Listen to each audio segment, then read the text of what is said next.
all cardio is equal.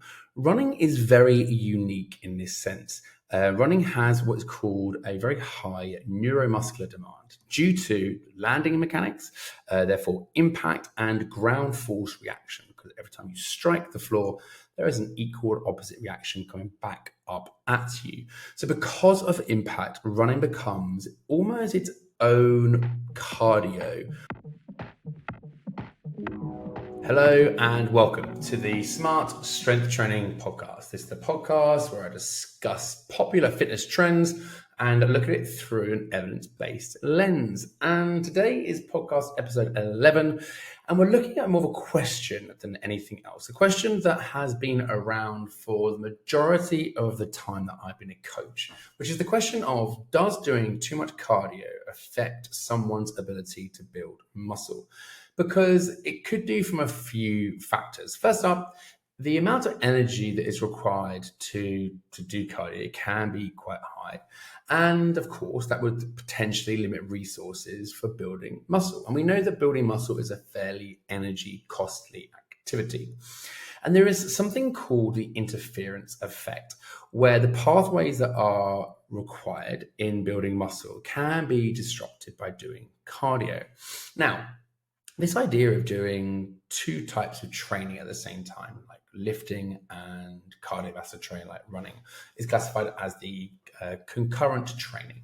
And it first came about in research by Hickerson in 1980, where he concluded that doing too much cardio combined with strength training did have a significant reduction in the participant's ability to get stronger and to build muscle.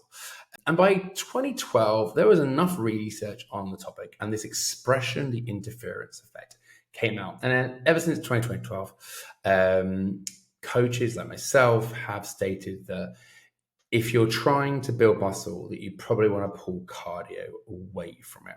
Then in 2021, a follow-up of more recent research was done, and a meta-analysis concluded in both trained and untrained lifters that there was no significant difference when doing concurrent training. And this is common, that you'll find research that literally goes in the complete opposite direction. And which is really important to make sure that when we look at research, that potentially we look at rather than just the conclusion, that we actually go into it in a little bit more detail so we find out what it means. So, as I stated, we know that building muscle takes energy, and we know that certainly long or intense cardiovascular sessions also require energy. So it's logical to assume the two would compete, but it's also logical to ask the question, what would happen if you just adjusted the energy intake to match the output of the cardiovascular training, as well as making sure there's enough calories left over for recovery from training? And in that meta-analysis I mentioned in 2021, quite a few of the research papers did that. And in a lot of cases, equating energy was enough by itself to mitigate the effect. But that's not true of every single research paper that was in there. And this is the thing to consider now. When we think of the expression cardio, we probably can't just lump cardio all in and say that all cardio is the same. We have cycling versus running, short duration sprints versus long endurance, the time frame when you're doing it before strength training, after strength training, what if we did it later that day? And up until more recently, we've not actually had the answer to these questions. So let's go through it and break it down step by step. So first up, not all cardio is equal. Running is very unique in this sense. Running has what is called a very high neuromuscular demand due to landing mechanics, therefore impact and ground force reaction. Because every time you strike the floor, there is an equal or opposite reaction coming back up at you. So because of impact, running becomes almost its own cardio, whereas things like swimming and cycling and rowing and elliptical have a significantly different recovery. That being said, even within running by itself, you've got to think about are you an experienced runner? Because if you're an experienced runner and you've adapted to the stresses of running, then it's not going to be as energy costly to you. What's the body weight and body composition of the runner? A lighter, leaner runner is going to have less issues when it comes to recovery too. And of course, the distances that people are doing are also going to impact this, as will the intensity, the hills, that kind of thing.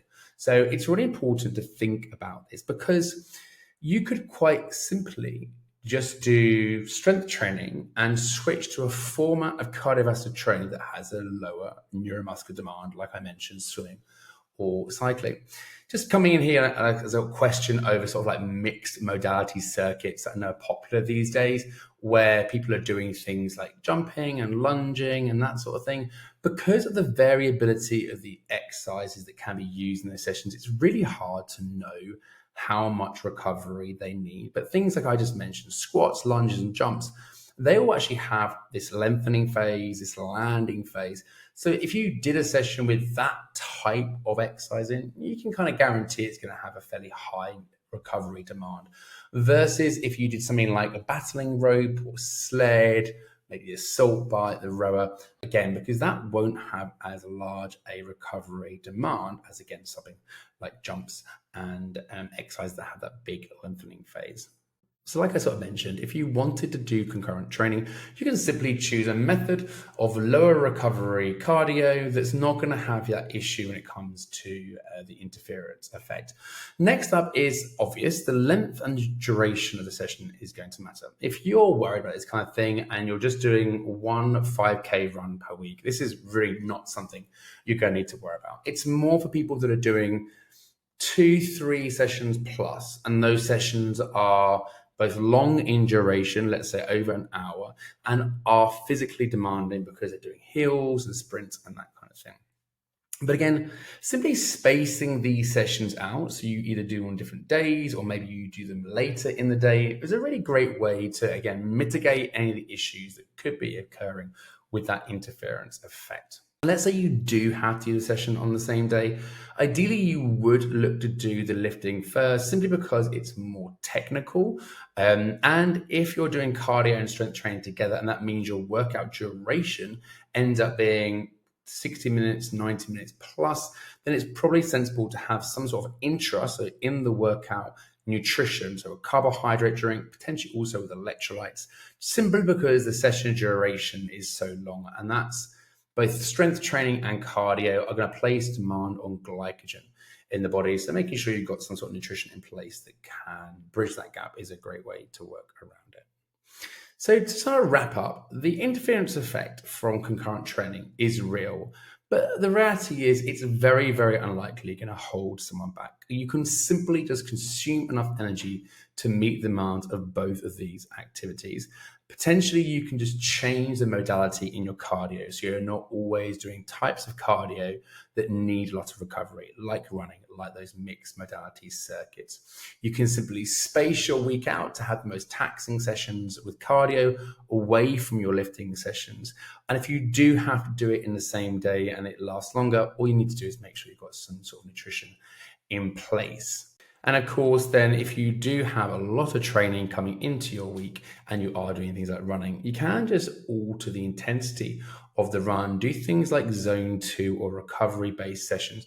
And with your strength training or lifting, you can do more technical lifts. Certainly if you're performing big compound lifts or speed based work where you're not going so close to maximal muscle failure.